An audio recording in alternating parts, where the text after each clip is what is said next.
Welcome back to the deep dive. You know, there are certain things, sights and sounds, that just instantly signal the holidays are starting. Mm-hmm. Like clockwork every year. And right up there, maybe next to the smell of pine trees or gingerbread, it's got to be those big, bright red Coca-Cola trucks, right? Rolling through the snow. Oh, absolutely. It's become this huge cultural touchstone for Christmas marketing. Often you get the polar bears, too, the classic ones telling you holidays are coming. Yeah, the phrase itself, holidays are coming, it's more than just marketing. It really is. It feels like a seasonal lot. And what's really fascinating when you dig into Coke specifically is just how much historical weight they carry shaping how we all see Christmas. You mean like with Santa Claus? Exactly. For millions, maybe billions of people, their whole image of the modern Santa Claus, the big jolly guy, red suit, white beard, that comes directly from illustrations Coke paid for like way back, almost a century ago. Wow, I didn't realize it went back that far. Yeah. So they're basically the uncredited architects of how we picture Christmas today. They don't just sell soda. They're selling the image of Christmas. And that's the legacy they're standing on now as they step into this very, very modern argument. Okay, let's unpack this. Yeah, let's get into it. So this year, Coca-Cola has decided to really double down on AI, artificial intelligence. They've put out their latest holiday commercial, and it's a big step up, apparently, from last year's attempt. Which was, let's be honest, pretty widely criticized. It was clunky. Right, very clunky. This first try at synthetic media didn't land well. So our mission today is to go through all the source material you sent over. Okay. We need to dissect not just the visual improvements, because they do claim it's much better, and even critics kind of agree on that. Mm-hmm. Grudgingly. But also the really furious backlash from creatives. We're talking claims of artistic grand theft, serious stuff. And we also need to look at the corporate side, right? Their defense, which is all about AI being more efficient. And critically, what does this all signal for the future? For commercial production, for creative jobs? Exactly. Because this isn't just about one ad, is it? This commercial with these beautifully done animal characters made by AI, it's really becoming a litmus test. A litmus test for what, exactly? Well, for how much appetite consumers actually have for this kind of synthetic media. And maybe more importantly, it feels like a huge moment, maybe an inflection point for the entire commercial animation industry. Yeah, one analyst in the sources put it really well. They said the AI genie is fully out of the bottle now. Right. And we need to look closely at what that genie is, maybe breaking or displacing as it heads towards market dominance. Okay, so to really get why this new ad is such a big deal, we kind of have to rewind 12 to the 2024 AI ad, the first attempt. Right. And that one was, well, to put it charitably, it wasn't great. The execution failed. The pushback was instant, and it was fierce. Mostly because, well, it just looked terrible. Yeah, I remember seeing clips. It was unsettling. Deeply unsettling. A huge part of the problem was their use of AI-generated human figures. They just kept falling smack into that uncanny valley. Uncanny valley. Where things look almost human, but not quite, and it's just creepy. Exactly. You had weird proportions, things changing from one frame to the next, and of course, those infamous AI hands. The fingers all wrong, distorted. It just screamed fake. Yeah, the hands are always the giveaway, aren't they? Mm-hmm. So the general feeling was, okay, novel idea, but the result was kind of horrifying, like something from a weird dream. Pretty much. But the sources are clear. This 2025 ad, which was done, again, by the same LA-based AI studio, Secret Level, it's not just a small step forward. It's like a quantum leap. They're claiming it's 10 times better, right, in terms of craftsmanship. That's the claim. And to get that improvement, they definitely made a very calculated, very strategic shift in what they showed. Okay, how so? They did. And this is where you really see how insanely fast this tech is evolving. Here's where it gets really interesting. Lay it on me. They made a conscious decision to basically get rid of human characters almost entirely. Okay, so no uncanny valley humans this time. Pretty much avoided. The new ad is almost all anthropomorphic animals, a whole bunch of cute, furry critters. They deliberately sidestep the hardest part for AI right now, making realistic human faces that actually express emotion convincingly and move consistently. So just animals, except for Santa Claus himself, naturally, but he only shows up right at the very end. And that was a deliberate choice based on the tech. According to the sources, yes, very deliberate.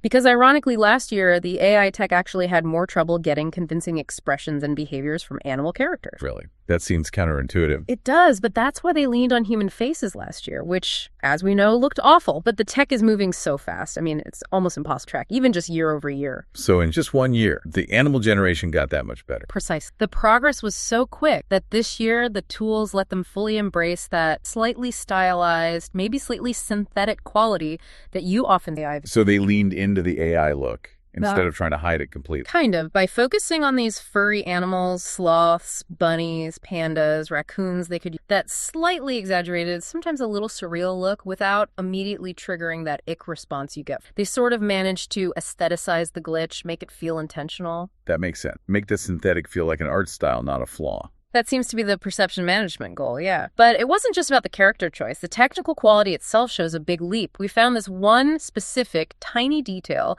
that even the critics kind of grudgingly pointed to as proof of improvement. Oh, yeah. What was it? It's actually hilarious, the wheels on the Coke trucks. The wheels? Seriously.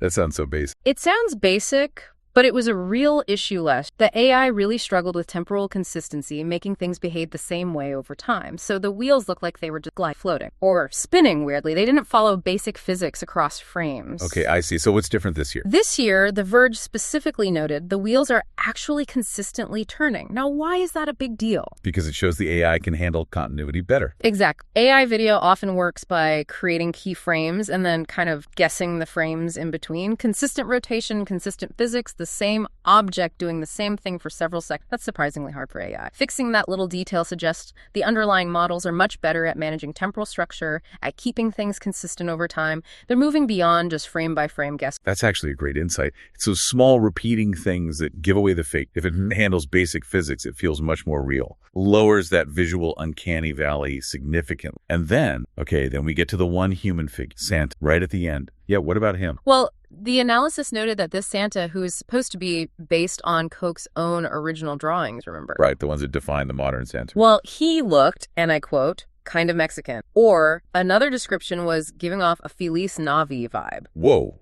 Feliz Navi. Okay, break that down. That's a complex. That's great shorthand. Yeah. Feliz Navidad, suggesting Hispanic ethnicity, and Navi, like the blue aliens from Avatar, suggesting something stylized, synthetic, maybe even a bit alien. It implies an AI creation that's simultaneously trying to Santa, but also has this unintentional or maybe intentional coding of non-traditional ethnicity mix, a sort of synthetic cultural blending. So even when they try to recreate their Santa, the AI introduces ambiguity. Exact, which loops back perfectly to Coke's history. They basically created the dominant image of the white, jolly Santa. So now, by presenting this updated, maybe more ambiguous, maybe ethnically coded Santa, even if it's just the algorithm synthesizing its diverse training data, they are, in a way, continuing their tradition of redefining the icon they built. It shows the AI isn't just copying, it's remixing based on everything. Precisely. And it shows that even with synthetic media, every little detail gets scrutinized, especially with such a sacred cultural figure. The machine remixes, and the audience notices the remix immediately. Okay, so the tech is definitely better. Wheels are turning, animals look pretty good. Yeah. But that didn't exactly calm the storm, did it? Not at all. Despite the clear technical improvements, the craftsmanship boost did almost nothing to soothe the absolute rage coming from the creative community. We pivot really quickly here from talking tech specs to hitting these really sharp ethical and legal points. Specifically, these immediate, loud claims of artistic grand theft. And those weren't vague complaints, right? The citizen said they were incredibly specific, like as soon as the ad dropped. Oh, yeah. Immediate and precise. Multiple people online started pointing out how the synthesized characters, particularly the raccoons, the pandas, the bunnies, look really strongly like characters from major existing animated movies. Which ones came up most? The big ones cited constantly were Disney's huge hit Zootopia and Universal's movie Sing. Okay. Both known for their anthropomorphic animal casts. Exactly. And it wasn't just recent films either. Other critics drew comparisons to ILM's 2011 movie Rango. Rango. That's interesting. So the claim wasn't just, oh, they look like cute animals. No. The claim was much stronger. People were saying they look like an exact copy or like a very thinly veiled reuse of established, recognizable IP, like right down to the specific character styles, the facial structures, the rigging almost. And that hits right at the core fear with generative AI does. Plagiarism on a massive scale. Absolutely. If you train an AI on, say, thousands of copyrighted images, which is pretty much how these models have to be trained, using vast data sets scraped from the internet. Which likely includes tons of movie skills and concept art. Right. Then the character it spits out, when you ask it for something specific, like cute raccoon, is almost bound to look like something familiar, especially if the training data included famous, successful animated films that are basically benchmarks for quality in that style. So this throws us right into that that huge legal and ethical mess. Is the AI output derivative work, or is it transformative fair? That's the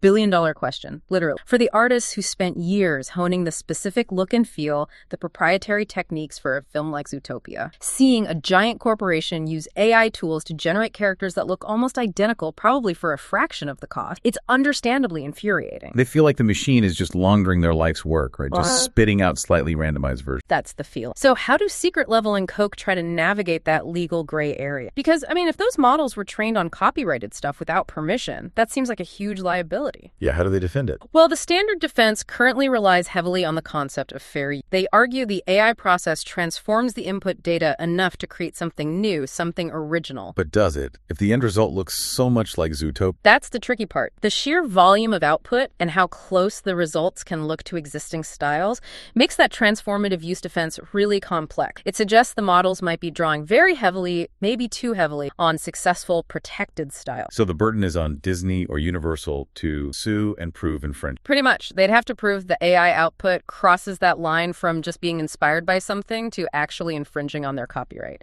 which is a notoriously high bar in IP law, but it's a bar that's being actively tested in courts right now with various AI lawsuits. So it sounds like Coke is kind of pushing the boundaries, almost daring the big studios to challenge them on them, using a huge global ad campaign as the test case. That's certainly one interpretation. And it's interesting. The founder of Secret Level, Jason Zadar, apparently deleted a social media post he made about the commercial after getting heavily ratioed. Ratioed. Let's quickly explain that for listeners who might not know. Yeah, good point. Being ratioed on platforms like Twitter means your post gets way, way more negative replies or critical quote tweets than positive engagement like likes or retweets. It's a very visible sign that the overwhelming reaction. So the community backlash was strong enough to make him pull the post. Apparently so. The fact that he deleted it suggests the creative community's anger was so unified and intense that it was potentially damaging his studio's reputation in real time, especially with those accusations copying Disney. But Zada still had a public defense, right? Yeah. Even if he deleted the tweet. What was his angle? His angle, or maybe his ultimate goal, came through in an interview with The Hollywood. He said the best compliment he could get is when people watch the video and say, it doesn't look like... Okay, so the goal is seamless. Make it indistinguishable from the tradition. That frames the corporate objective perfectly. They want the synthetic result totally indistinguishable from high-end, traditional Hollywood CGI animation. They know the tech improved a lot. Even critics admitted if they weren't told it was AI, they might have just assumed it really expensive, top-tier CGI. The goal is to normalize it until nobody even asks how it was made. Exactly. Erase the conversation about the means of production by achieving parity in the final product. But the creative industry isn't buying that normalization narrative. Their rage isn't just about aesthetics or IP theft. It's deeper, as we mentioned earlier. Yeah, it's existential. The loudest, most visceral criticism isn't coming from lawyers. It's coming directly from thousands of artists, animators, designers, creatives who are genuinely, and you have to say, understandably, afraid for their jobs. And that fear got boiled down into that one really powerful, really angry quote that went viral. Right, yeah. The one from Alex Hirsch, the creator of Gravity Falls. He slammed the situation saying, and it's a brutal line, Coca-Cola is red because it's made from the blood of out-of-work artists. Oof, that hits hard. It's incredibly visceral. It is, and it taps into that deep moral objection many artists feel about major brands rushing to adopt this tech. That kind of language, blood of out-of-work artists, it feels like a callback to old labor titles, doesn't it? Yeah. It frames this whole thing not as just tech progress, but as like active industrial destruction. Absolutely. It shows that for the creative community, this isn't just about a few people losing gigs. It feels like a systemic attack, a devaluation of their entire profession, their skills, their craft. So we've got this clear divide emerging. Are you celebrating the tech, the efficiency, the new possibilities? Or are you mourning the potential displacement of skilled human labor on a massive scale? And with AI moving so fast, those two sides seem to be digging in, getting further apart, framing the whole debate in these really stark moral terms. Okay, so when a giant corporation like Coca-Cola gets hit with this kind of public backlash, especially around ethics and labor, their response strategy is obviously crucial. Yeah, they can't just ignore it. And from the sources, it sounds like their leadership has presented a remarkably unified message, very pragmatic, very focused, and it seems centered purely on business metrics. That's right. Leading the charge is Pratik Thakur, his title, Global VP and Head of Generative AI at Coca-Cola. Wow. Head of Generative AI. That title alone tells you a lot. It really does. He's essentially the company's AI czar, a major new C-suite level role focused entirely on scaling this specific technology across the whole organization. So this isn't just some small marketing experiment they're trying out. No way. This signals a fundamental, top-down, corporate-wide strategic commitment to generative AI. It's baked into their future plan. Okay, so what's Fakar's argument? How does he defend using AI despite the backlash? Well, he acknowledges the criticisms from last year, for sure, but he doubles down on the claim we heard earlier. The craftsmanship is 10 times better, and his core argument boils down to pure, simple business logic, which is... He basically says, look, we cannot keep everyone 100% happy. That's impossible. But if the vast majority of consumers see the commercial positively like it, then it makes strategic and financial sense going down the AI path.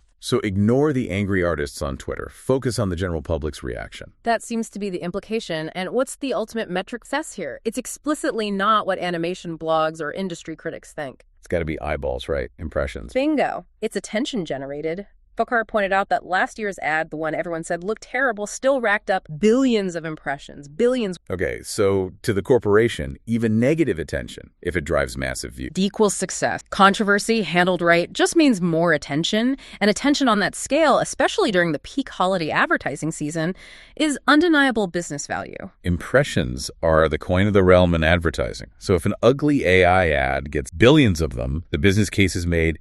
Artistic merit be damned, pretty much. But this leads us straight into the really uncomfortable part, the job displacement reality. And the numbers we have from the sources are, well, they're stark. How stark are we talking? They are. The 2025 ad, this new one, required a significantly smaller. The estimate is around 20 people involved in the actual production. Okay. And how does that compare to last or traditional ad? Last year's production, which wasn't even full CGI, involved at least 50 people. And a traditional high-end animated spot could involve many more. So we're seeing a massive immediate drop. It's like more than a 50% reduction in team size for just one short. 50% cut. Wow. That's huge. Now, Jason Zeta from Secret Level, the AI studio, he had a counter-argument to this, right? The industry's defense. Yeah, he offered the crucial counter, trying to soften the blow of those numbers. He suggests that these efficiencies, using fewer people, don't necessarily eliminate jobs overall, but rather they reallocate budgets. How does that work? His claim is that big brands like Coke will still spend the same amount of money on creative overall. So, yes, you'll have smaller teams working on any one specific ad, but the brand will be able to generate more creative content in total with that same budget. His line was, you could do 10 times as much creative output at scale for the same cost. Okay, so the classic automation argument. Fewer people do more work, leading to higher volume. Exactly. It's the efficiency defense. Yeah. More bang for your buck. However, the source material immediately pokes a big hole in that argument. Which is? Even if Zeta's theory is true, and that's a big if, maybe brands just pocket the savings. It completely ignores the problem of people not getting hired in the first place. Especially at the end. Precise. Especially those critical, entry-level, junior, maybe grunt positions. That's a phenomenal point raising the analysis. Think about it. Historically, those jobs, the assistant animators, the inkers, the render wranglers, the modelers, they were the essential first step on the ladder. The apprenticeship path into the industry. Right. Where you learn the ropes, gain experience, build connections. Exactly. So if AI automation wipes out that bottom rung of the career ladder, where does the next generation of skilled animators, directors, creative leads come from? How do they get the experience and institutional knowledge needed to eventually run a big project? That pipeline gets broken. It potentially gets completely broken. Zeta's idea that budgets will just shift to making more stuff also assumes there's an infinite demand for content. But if production time shrinks so dramatically, maybe brands don't make 10 times more ad. Maybe they just make the same amount, but faster and cheaper and keep the difference. Or maybe they produce less overall because they don't need to plan so far ahead. They can react to trends quickly. Which brings us to maybe the biggest driver of all this, the most compelling reason for corporations to adopt AI, beyond even cutting labor costs. Yeah, this is the one that should probably worry the traditional creative world. Speed. Pure, unbelievable speed. How fast are we talking compared to traditional methods? Okay, think back to those classic Coke ads, the old animated polar bears, or even that iconic Teach the World to Sing ad from the 70s. Those were huge productions. Massive undertakings, I imagine. Yeah. Complex workflows, filming, detailed animation, post-production, endless approvals. Brands often had to start the whole process a full year before the ad was supposed to air. A whole year. Okay, And now with generative AI, the sources confirm the entire process for this high-quality commercial, from concept to final delivery, can now be done in 1 month, from 12 months down to 4 weeks. That shift, it's not just making things a bit more efficient. It fundamentally rewrites the rules of commercial strategy, market testing, media buying, everything. It's like going from planning a slow, year-long military campaign to launching lightning-fast commando raids in the advertising world. So if I'm running marketing for a global brand, how does that change my thinking? Radically. Imagine being able to react almost instantly to a sudden cultural trend or a competitor's move. Before, you were placing a huge bet, millions of dollars, a year of work, on a creative idea you hoped would still be relevant a year later. A big gamble. A huge gamble.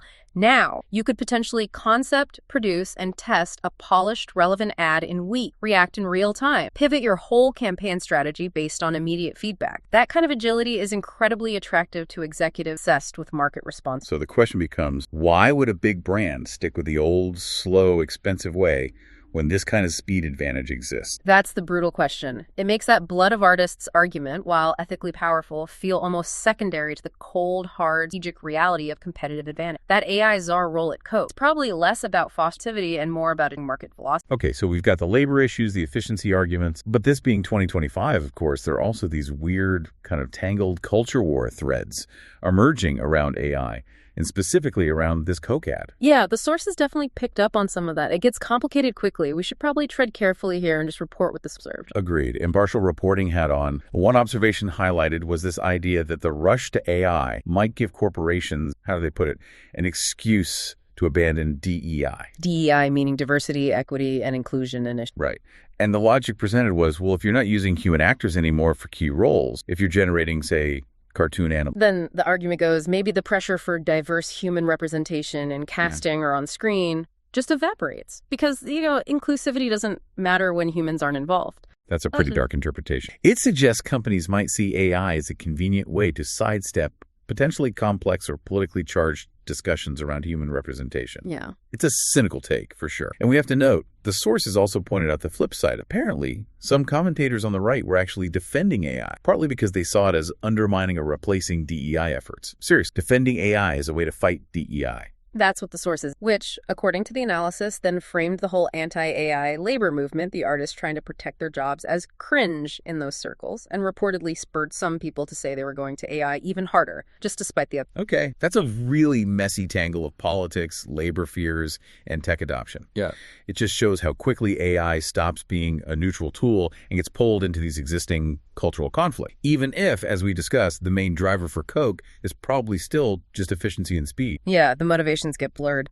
And this whole dynamic ties back into that divide we talked about, the consumer versus the creator. Jason Zeta, the AI studio founder, seems convinced this divide is massively amplified by the internet. What's his theory? His theory is basically that social media gives a totally skewed impression. He argues the haters on the internet are the loudest, and that those haters are mostly people in the creative industry who are, quite rightly, scared for their job. Okay, so who isn't in his... The average person, the quote used was the normie. His argument is that the average viewer simply doesn't care how the ad was made. They just see a cute commercial, it gives them the nice holiday feeling, and that's it. End of story. They're not worried about the production process. That feels like a convenient narrative for the people making the AI ads, but... Yeah. Is there historical precedent for that, for a massive tech shift that disrupted an industry where the public just sort of went along with it? Oh, absolutely. We've seen this movie before. We really need to connect this to that huge shift from traditional 2D hand-drawn animation to computer-generated imagery CGI back in the 90s. Ah, right. Like when Toy Story came out. Exactly. When Pixar released Toy Story, it was seen as this amazing novelty.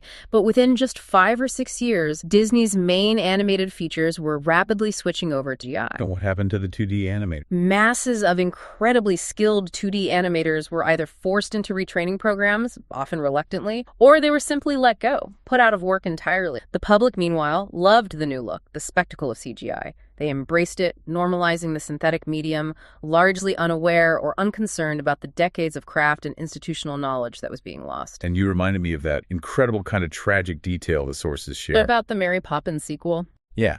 That the institutional memory of how to do high-quality 2D animation at Disney was so completely erased by the CGI revolution that when they later decided to do that, Mary Poppins Returns movie with its 2D sequences. They had to bring back retired animators or hire freelancers from outside the company because literally almost nobody on staff at Disney Animation anymore knew how to do classic 2D animation to that standard. The knowledge was just gone. Sacrificed for efficiency and the new hot. And we might be watching that exact same process happen again now with AI 10 times faster. That's the fear. But here's a crucial counterpoint to the narrative of total seamless automation. Even with all the speed and efficiency claims, AI still requires a ton of human labor and oversight. It's just a different kind of labor. That's a really important point. So even for this Coke ad, it wasn't just 5 guys pushing a button. Not even close. The sources said the latest campaign involved around 100 people in total, once you factor in marketing, legal, brand management, all the usual corporate departments. Okay, 100 total. But how many were doing the actual AI work? The technical heavy lifting was supported by 5 dedicated AI specialists from the studio's secret level. 5 specialists. Okay,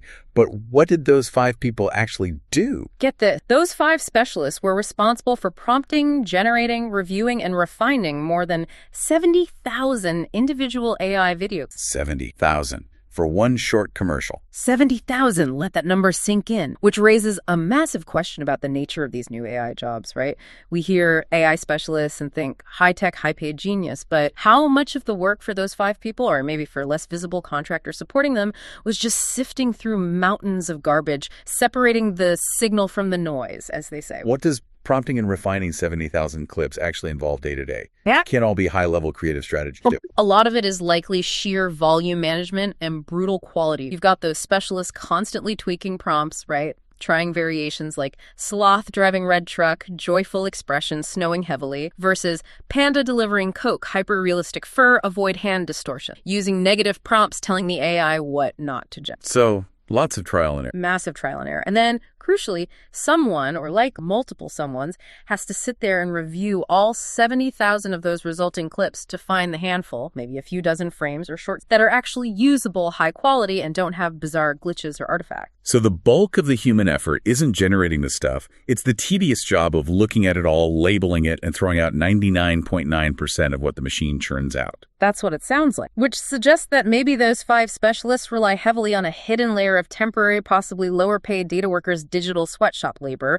almost whose main job is just to quickly review and tag the massive flood of unusable junk the AI produces. So you're potentially swapping highly skilled, maybe unionized traditional animation for precarious, high-volume, data tagging grunt work. That's the potential transformation. It fundamentally changes the creative pipeline from being about craft and artistry to being about data management and refinement on an industry. Okay, we've talked about the corporate spin on efficiency, but let's get into the weeds a bit. What does it actually look like day to day trying to get usable, nuanced results out of these AI? Right, because the sources gave us some really telling and frankly hilarious anecdotal examples from a director who's actually using AI to try and create commercials. Yeah, these really highlight the gap between that slick corporate narrative of speed and the messy, often frustrating reality of trying to prompt human-like performance. Exact. This is where that idea of effortless AI efficiency just slams headfirst into the wall of artistic, especially when you're dealing with the subtleties of human behavior, emotion, timing, continuity, things we take for granted, human act. The AI just lacks that common sense, that underlying intent. Completely. Getting it to perform even a simple, specific creative task seems to require this maddening cycle of prompting, generating, reviewing, and reprompting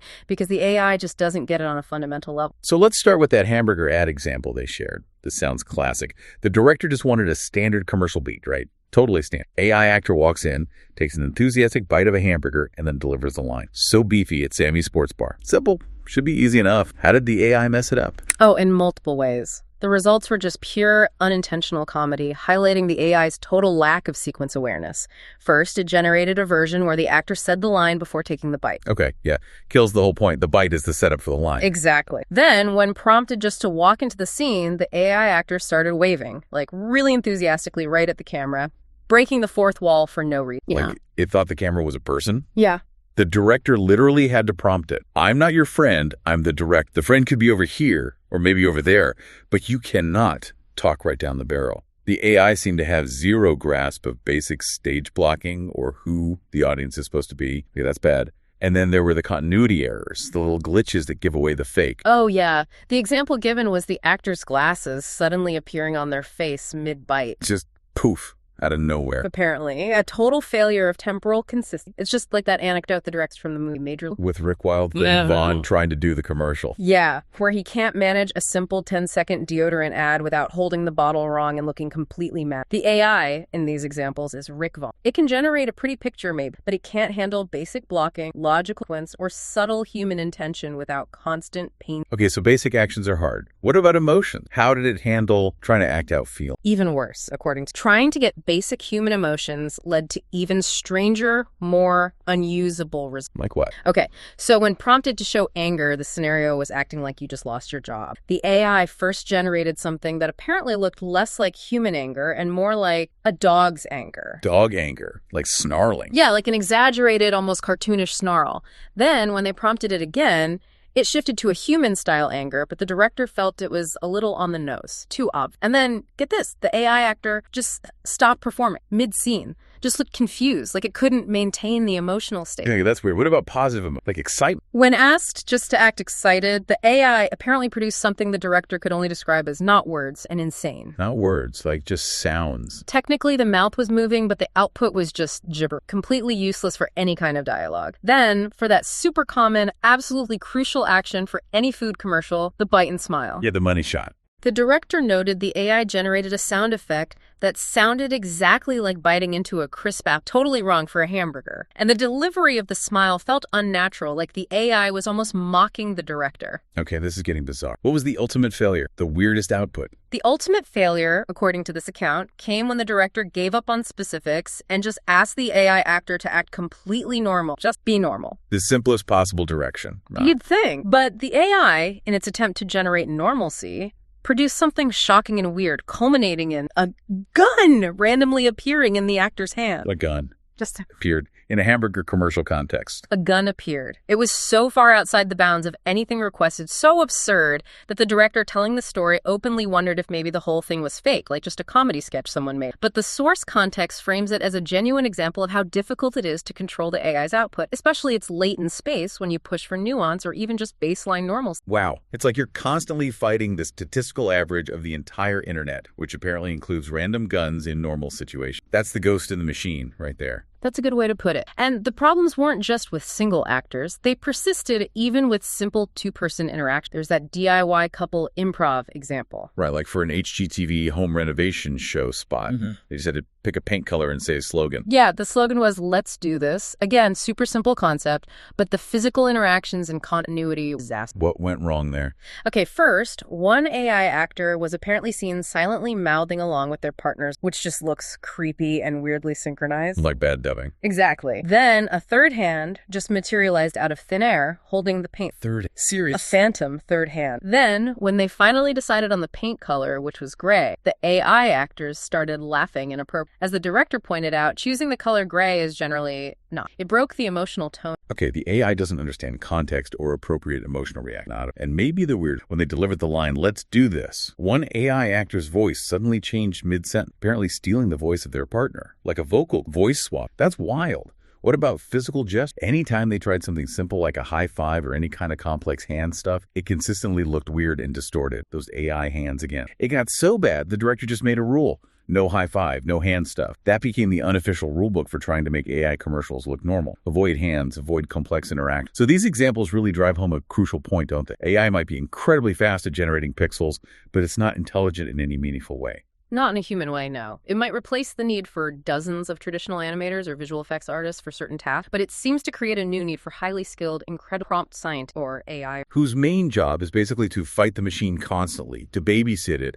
to stop it from generating bizarre, unusable, or just nonsensical results. Exactly. The promised efficiency comes at the cost of fine-grained control, and it demands constant human intervention just to keep the output normal and on brief. It's not push-button creative. Not yet. Hashtag outrag outro. So let's try and synthesize this. What have we really learned from this deep dive into Coke's AI Christmas adventure? Well, the core tension seems pretty obvious, and it feels like it's accelerating, right? On one hand, you have AI improving at this almost unbelievable rate. Yeah, that 1 year of progress, 25 humans, it's offering these massive advantage speed and cost to huge corp. That part is undeniable. But then, on the other hand, that same acceleration is really profound ethical questions about where the training data comes from, copyright issues, and of course the big one, the labor crisis. Right. The debate isn't really about if the tech is getting better anymore. It clearly is. It's rapidly closing that quality gap with high-end traditional CGI. The real fight now is about the ethics of Source material, the displaced workers, especially those entry-level folks who needed that first rung on the ladder, and just the sheer speed at which synthetic content is becoming normalized. And the relevance for you listening to this seems pretty clear too, regardless of what industry you're in. Yeah, whether you're a creative yourself or you run a business or you're just someone who watches commercials. This Coke ad is kind of exhibit A. It shows the normalization of synthetic media is happening fast. It's here to stay. The tech is improving, the craftsmanship is catching up, and the goal is clearly to match or even surpass traditional quality, which means you as a consumer are going to be increasingly faced with this question. Do you actually care how the sausage, especially if the final product looks good or is effective or just feels like Zeta suggested? Yeah, does the average normie, unlike the artists who see their life's work being digitized and maybe devalued, does the average person really care about the origin story if the end result pushes the right emotional button? History, like with the 2D to 3D shift, suggests maybe not.